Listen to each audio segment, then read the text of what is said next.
Assalamualaikum warahmatullahi wabarakatuh. Perkenalkan, nama saya Afif Sardiansa. Kelompok saya terdiri dari 4 orang.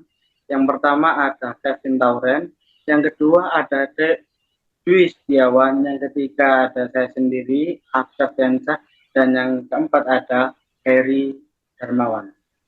Kali ini kelompok saya akan mengambil tema dari peran pemerintah di masyarakat dalam menangani konten pornografi.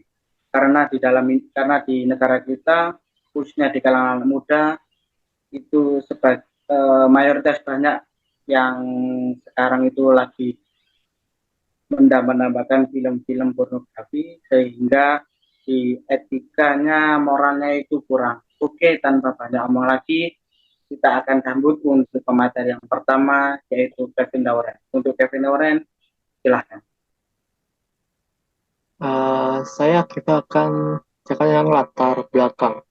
Latar belakang di era kemajuan teknologi telah membawa banyak dampak positif maupun negatif terhadap kehidupan bermasyarakat.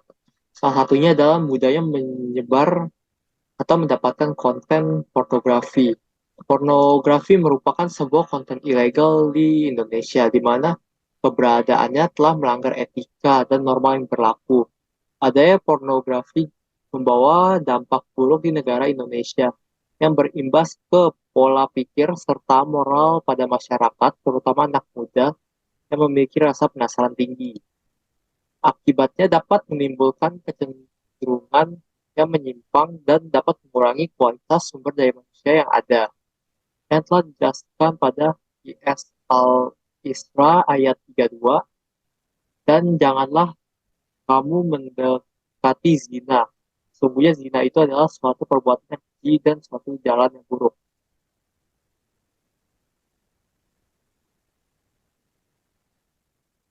Oh, oke.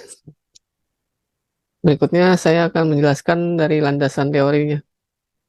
Kita di landasan teori ini kita meliputi pornografi, porno aksi, konten ilegal, kejahatan cyber, dan juga hukum cyber.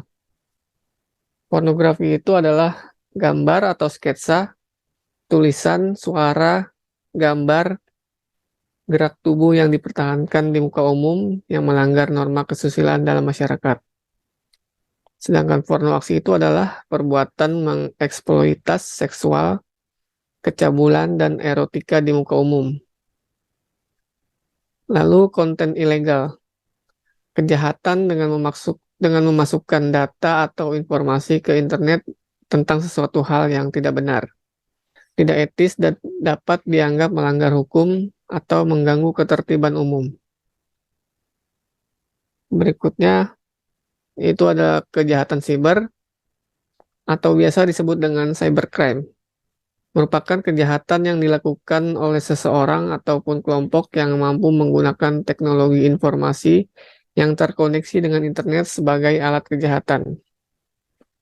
Sedangkan hukum cyber itu aspek hukum yang ruang lingkupnya meliputi setiap aspek yang berhubungan dengan orang perorangan atau subjek hukum yang menggunakan dan memanfaatkan teknologi internet yang dimulai pada saat mulai online dan memasuki dunia cyber atau dunia maya.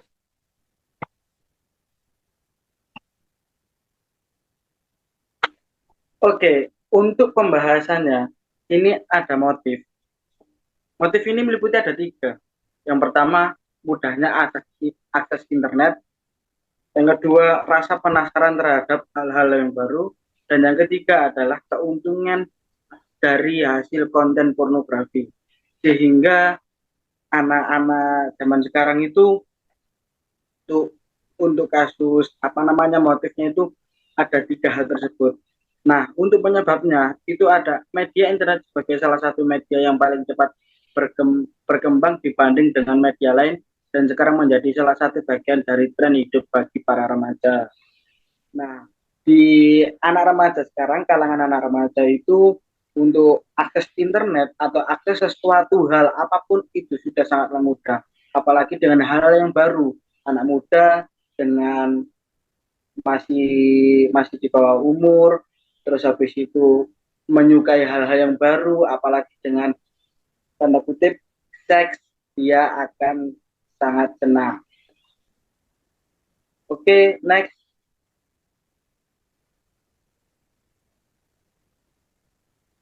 Untuk pemateri terakhir ada Mas Dwi. Next. Dwi. Ya. Kemudian untuk penanggulangannya sendiri, pemerintah mengeluarkan pasal 29 Undang-Undang Nomor 44 Tahun 2008 tentang pornografi. Pemerintah menerapkan pendekatan terhadap konten negatif, yaitu pendekatan ekosistem. Yang berperan adalah Kominfo sebagai tim siber. Dalam pendekatan ekosistem, perhatian utama tidak hanya terhadap konten di media sosial, tetapi juga sumber daya manusia. Penanggulangan di hulu pemerintah menerapkan literasi penggunaan media sosial, sedangkan di hilir akan melakukan penindakan di dunia maya sesuai dengan wewenang pemerintah. Sedangkan penindakan di dunia nyata dilakukan oleh polisi. Pemerintah sendiri juga bekerjasama dengan penyedia internet untuk mengaktifkan fitur safe search, fitur yang bisa menghilangkan hasil pencarian utama konten pornografi. Next. Terakhir, kesimpulan dan saran. Untuk kesimpulannya sendiri, konten pornografi masih menjadi daya tarik bagi sebagian orang yang menganggap hal tersebut wajar, dan bagi sebagian orang lainnya untuk meraup keuntungan secara pribadi. Pemerintah sendiri masih melakukan upaya menangani kejahatan siber terkait konten pornografi meskipun belum sempurna. Tetapi dari kejadian yang sudah terjadi, pemerintah benar-benar bekerja keras menangkap para pelaku pornografi dan porno aksi. Kemudian untuk saran itu diharapkan pemerintah agar lebih cepat dan tanggap dalam menangani masalah konten ilegal, khususnya konten pornografi. Dan kesadaran masyarakat sangat diperlukan bahwa hal-hal negatif tidak baik berada di lingkungan dan harus meninggalkannya sehingga Indonesia menjadi negara yang bersih dari konten pornografi dan meningkatkan kualitas sumber daya manusia. Next. Nah, itu tadi adalah kesimpulan dan saran dari kelompok saya. Apabila ada salah kata atau salah ucapan dan presentasi kita, tolong mohon dimaklumi, dan apabila ada saran dan kritikan atau masukan yang membangun untuk kelompok kita, silakan komen di bawah. Oke, sekian dari saya dan kelompok saya. Assalamualaikum warahmatullahi wabarakatuh.